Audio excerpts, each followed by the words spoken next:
Hello, welcome to an all-new Marvel Cast, Explosion Network's hub of all things Marvel. Place to talk about everything MCU and beyond, from Avengers and Defenders to Storm and Spider-Man. I'm your tremendous host, Ashley Hubley. Join me today, Dylan Blight. Storm and Spider-Man. Are you allowed to say normal character names? Not They are weird former members of the Fantastic Four. All right, that adds up. That does add up. Happy to be here, taking my first steps in this rewatch. Oh. Today, we're starting our journey to Fantastic Four First Steps by revisiting all the prior Fantastic Four official movies. We're not going to include... Unofficial? You know, there's the... What's his face one? That he made for the rights. Did you hear about that? No. Hang on. Did it go to cinemas? Then it doesn't matter, does I it? don't think so.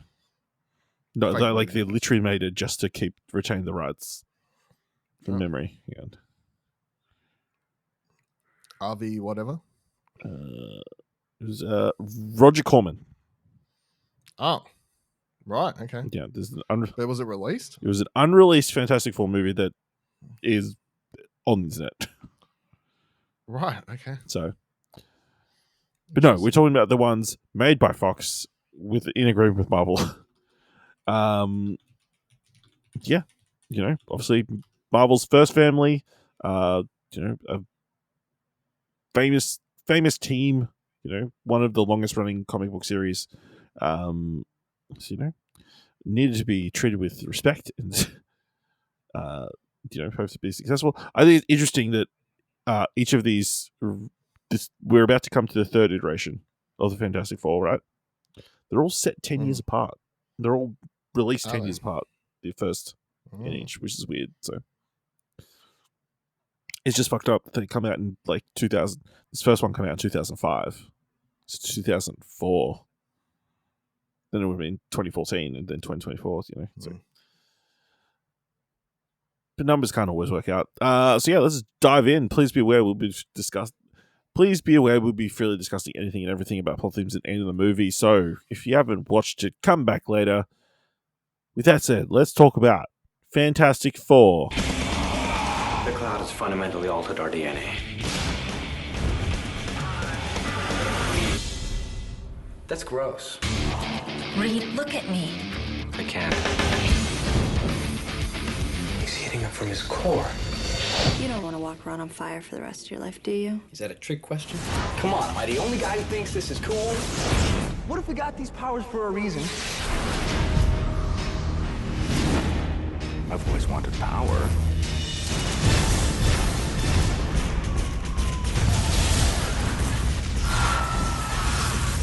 Victor, you always thought you were a god. Let's not fight. No.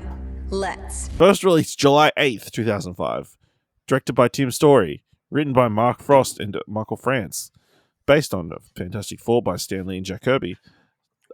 Starring Ioan, Gruffudd, Jessica Alba, Chris Evans, Michael Chiklis, Julian McMahon, and Kerry Washington. Scientist Reed Richards persuades his arrogant former classmate Victor Von Doom to fund his experiments with cosmic energy.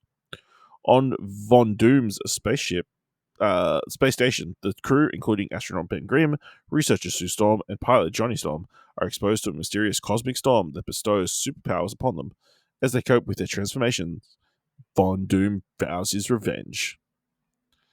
Dylan, do you remember the first time that you ever watched Fantastic Four, and what did you think of the film on this rewatch? Yeah, it would have been home release. Obviously, probably around, I guess, 2005-ish or 2006 maybe. I didn't see it in cinema, so I remember enjoying it then. And I got to be honest, I haven't watched this for well over 10 years, and I didn't mind it.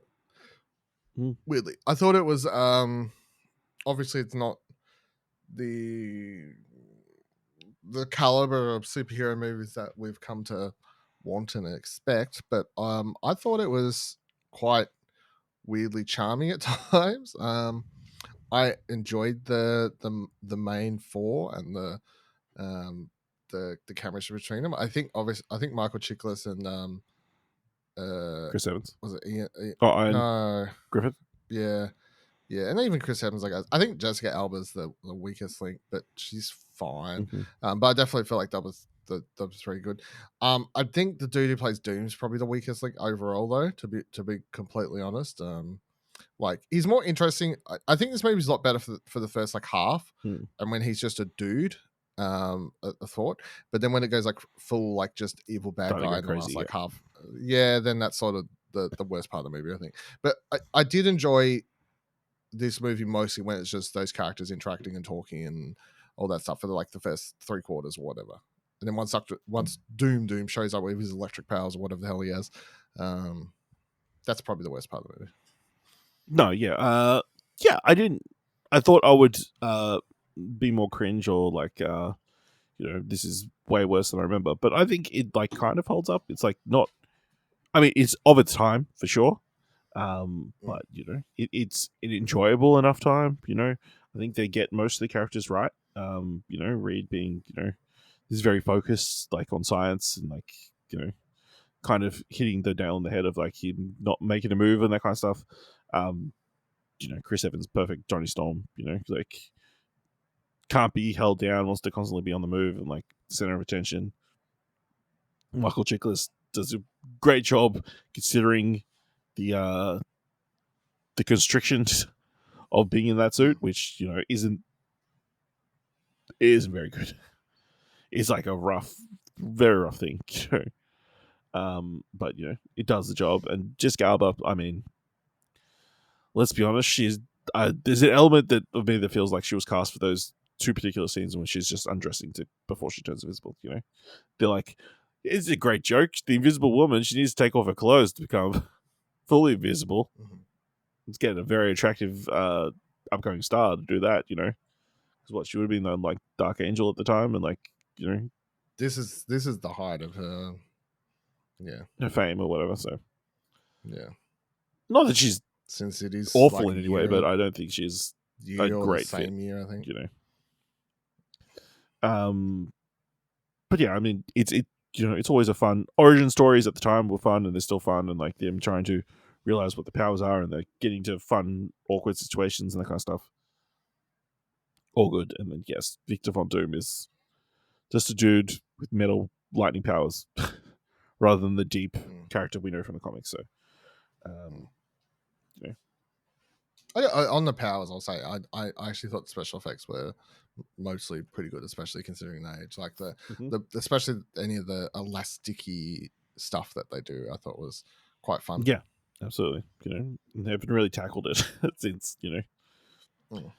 they changed Kamala's power. Like putting his hand through the door and like going up and stuff. It's cool. Very fun and creative, and then that also being a weakness for him. He'd be all rubbery. All right, let's run through the plot of the movie. Of course, we're reading from Wikipedia, a great fan source for all these sort of movies. I think it's the number one source for this podcast. For the Explosion Network, yeah, Wikipedia. Yeah, great, concise. It's been like refined down to the key points. Dr. Reed Richards, with his friend Ben Grimm, convinces Victor Von Doom, CEO of Von Doom Industries, to allow him access to his space station. To test the effects of exposure of clouds of cosmic energy on biological samples, Victor agrees and recruits his chief genetics researcher and ex-girlfriend, Susan Storm, and her reckless brother, Johnny Storm. They arrive in space to study the cosmic clouds, but the clouds arrive ahead of schedule. Reed, Susan, and Johnny leave the shielded station to rescue Ben out on a spacewalk to place the samples, while Victor closes the shields behind them to keep himself protected. Storm breaks through the station and strikes the floor. They return home, but soon begin to develop strange powers. We'll say something. Very shortly after having been told why, I forgot why they were even up there. To study stuff. Yeah, study stuff. Yep. Cool. That's why anybody goes to space. It's true. Although they seem all seem very nonchalant about being in space. You know what I mean? Yeah, they're very chill about it. Yeah, maybe it's not the first time they've been up. Maybe they can get up there super easy. I guess. Yeah, maybe in this world it's. Yeah. And Victor proceeds to try to propose to Stu's up there. It was a bit awkward. Yes, after like she has the most like tight-fitting outfit on. It's like with the zipper like way lower than it needed to be. Mhm. You know, 90s, early 2000s. The early 2000s. Yeah.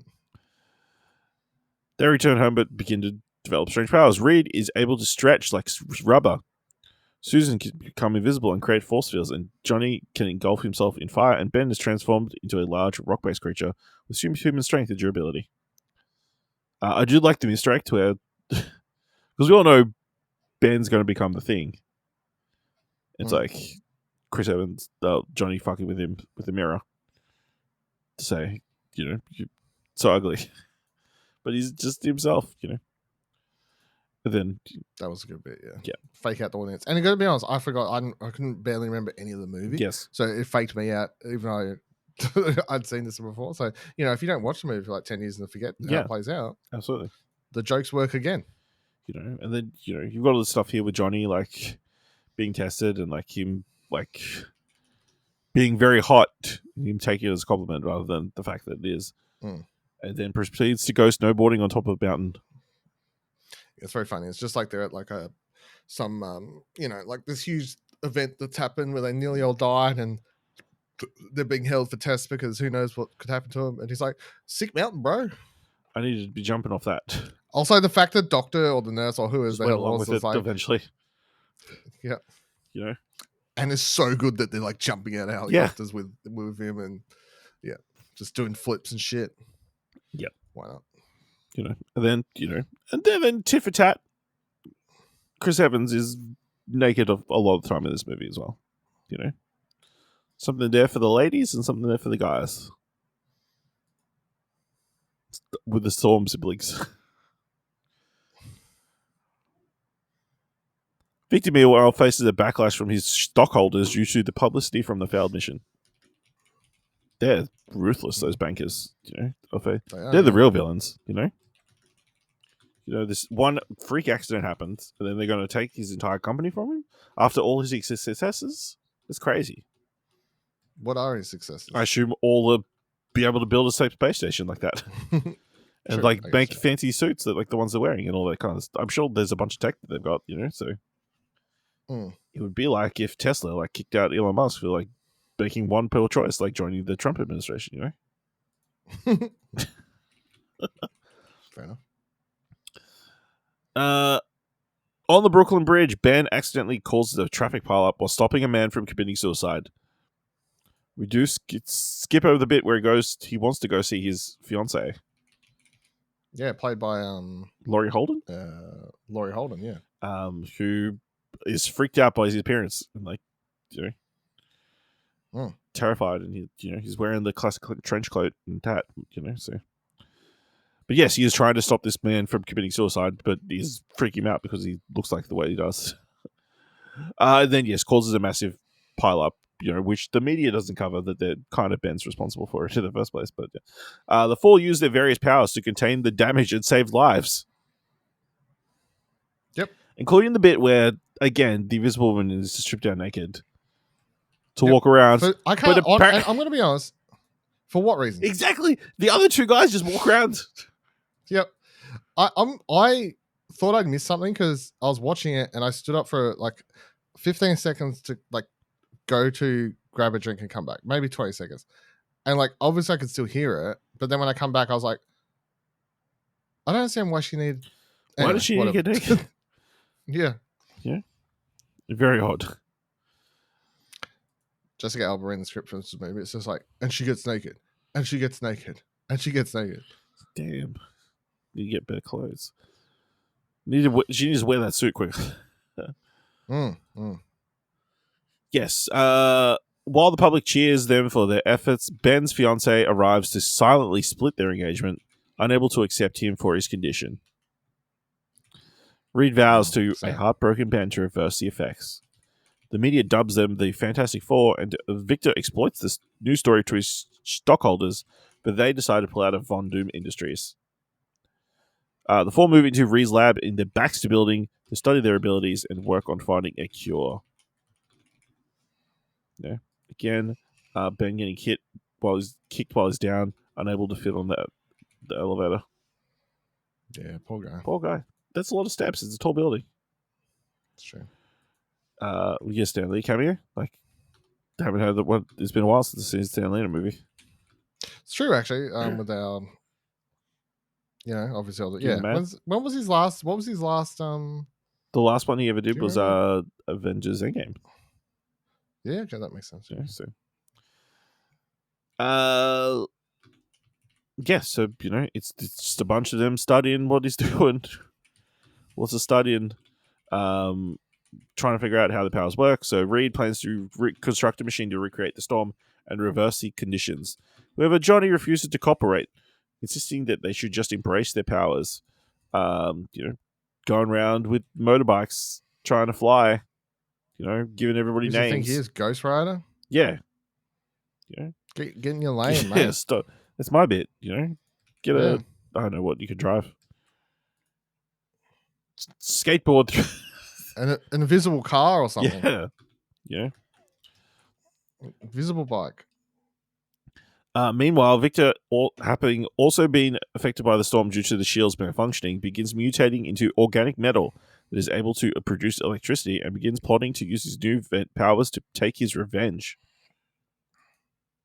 Yeah. So how do we feel about this? Which is like, I mean, for the time, it makes sense. The, Also, it would I don't know if at the time people would be like, he's got magical powers all of a sudden. I mean, they could just make him smart, I guess. I don't know. I mean, he is smart, right? Make it smart and makes a suit, though. I don't know. Like, just makes a cool suit. He turns into Iron Man? Yeah. I mean, they didn't have a movie at the time, did they? No, it was a couple of years later. So yeah, exactly. So, yeah, I mean, I can forgive it. I mean, it's not the best version of Victor Von Doom we'll probably likely get. I don't know if we're ever going to get a proper version of Victor Von Doom, but it's a hard one to nail down. I reckon we're going to get a good version. Robert Downey Jr. is not going to be. I don't think he's going to be Victor Von Doom. Why? Because he's got a face definitely going to take his helmet off, and he's going to have a face. Yeah. Okay. Yeah. But at this time, you couldn't be too picky about things. True. But here we go. We get meanwhile, Victor drives a wedge between Ben and Reed, resulting in Ben walking out in a rage. Bro, you've been trying to set him up at this from the start of the movie, even at the quarantine zone, and now they're talking together and you're getting all upset about it, I don't know you're a big blocky dude, but be a little bit patient. Also, at this point, he goes to visit, I guess, his regular bar, and meets a blind woman played by Kerry Washington, which I was surprised. Yeah, I did not realize until I read the Wikipedia page. No, I was staring at her, going, Kerry Washington, but it's not like it's not obvious. Stand out, and I definitely got I mean, the other surprising person in this film is Hamish Linklater as Dr. Doom's assistant. The assistant person, yeah. So but yeah. It's very I mean, it makes sense, Victor Von Doom manipulating them to work against each other and that kind of stuff. This motivates Reed to attempt the machine on himself, but he cannot generate enough power to push the storm to critical masses. And then, this doesn't seem to have any long-term effects to him. No, apparently not. It's we fucked up, but there's no real consequences other than my powers are kind of not working for a little bit. Victor hears this and brings Ben to the lab. Ben is placed in the machine, and Victor uses his abilities to produce the electricity needed to power it, turning Ben back to normal and accelerating Victor's condition, causing much of his body to turn to metal. Can you attempt to explain to me Doom's plan? He's going to kill the Fantastic Four. Okay. Is it real? That's it. I think so. I think it's purely a revenge mission here at the end, because he's kind of going crazy and he feels like Reed's taken everything from him. from the girl that he wasn't dating to the company that he's lost and all that kind of stuff. To the girl he wasn't dating. For some reason he thought they were together. I mean, when she says that, it's even crazier that he was trying to propose to her at the start of the film. Think of it as a promotion. She's like, yeah, we've had it. Yeah, that was pretty bad. That line. Yeah. That was pretty bad. Yeah, when he's like, we've had a few great years there, or whatever it is, and she's like, yeah, the company's come such a long way. Old incel Victor Font. Yeah, you're not wrong. Hey, no, actually, that's not for this podcast. Don't worry. Don't worry. I don't want to go too off track. I'll pull myself in. All right. Victor, now calling himself Doom, tortures Reed using a super cooling unit and it fires. Hold on, no, he does the line. He does the. It's like when it's like, oh, Victor, or whatever. It's like, there doesn't exist anymore. There is only Doom. I was like, oh, whoa! But Doom was already in your name. Line. It's like, yeah, it's like you're literally that'd be me. Be like, there is no Dylan anymore. I only have time to bring Blight. Yeah. Well, yeah, that's your last name. You dumb fuck. No, I'm pretty sure that's how Beyonce got rid of her last name. There's no more Knowles. It's just Beyonce. Just be. Everybody cheered. Oh. Yeah. Yeah, so he's torturing Reed using a supercooling unit and fires a heat-seeking missile at the Baxter building to kill Johnny. Yep. He flies through the city to evade it, lighting a garbage barge on fire to trick it. Sue rushes to free Reed and battles Doom, but is outmatched. Ben arrives to help, transformed into the Thing again by reusing the machine. That was lucky. Yeah, that was lucky. I didn't know it was so easy to switch backwards and forwards, but yeah. Yep. And that was the only thing that he could have turned into, not anything else, you know. Mm-hmm. It wouldn't have randomized it again or anything like that. The battle spills into the streets and the four assemble to battle Doom. Johnny and Susan combine the powers to wrap. Are they allowed to say that they assemble? Like, are the Fantastic Four allowed to assemble? Yeah, I think so. It's just a scripted word. As long as they don't say it. Okay.